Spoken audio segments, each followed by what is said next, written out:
Life was lousy out of high school, and I mean lousy. You know, I was always the slacker of the family, never really found my place. School was never a good fit for me. I always viewed it as some sort of breeding ground for phonies. But in reality, I was just trying to cover up my inability to connect with others. The year I got kicked out of Pensy was the worst year of my life. It really was. Phoebe was the only one I had, my not-so-kid sister anymore. She was the only one who got me through each day. Well, that's not exactly true. Jane Gallagher also kept my blood pumping. She really did. I finally decided to phone Jane once I had finished high school. Turns out she was going to college in Boston.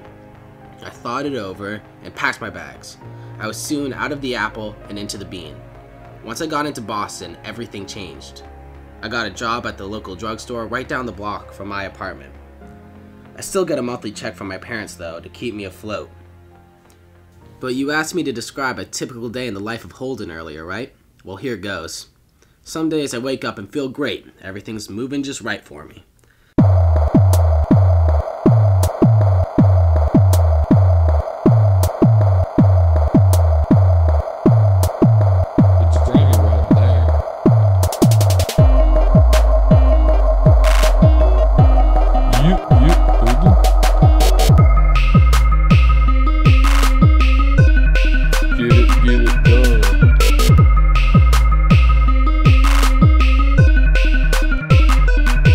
But most of the times the days drag on.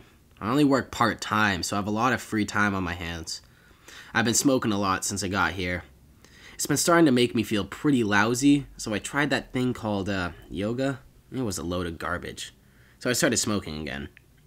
But Doc, I'm telling you, the woman here, boy, there's something else.